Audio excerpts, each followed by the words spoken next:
I'm going to start with caterpillars. And then unicorns and then butterflies. Hi everyone, Rebecca here from Empowered Avenue. Today we're going to be making Pom Pom caterpillars and some other insects.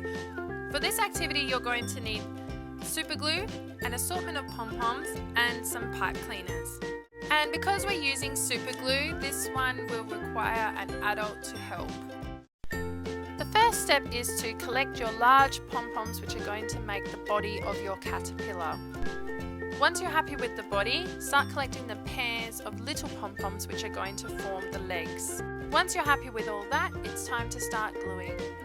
Make sure you're extra careful with the super glue.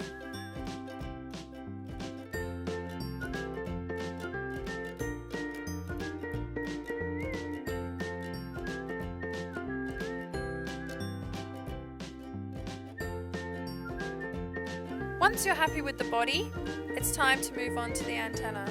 For this I've just used 2 pipe cleaners cut and bent and glued onto the head, and then I used pom-poms for eyes. You could also use googly eyes, but I didn't have any of these at the time. Then we moved on to some other insects. So the first one we did was a spider. And then we made some very simple butterflies made out of pipe cleaners. And there you have it, some very simple, easy pom-pom and pipe cleaner crafts for everyone. Thanks for watching. See you next time.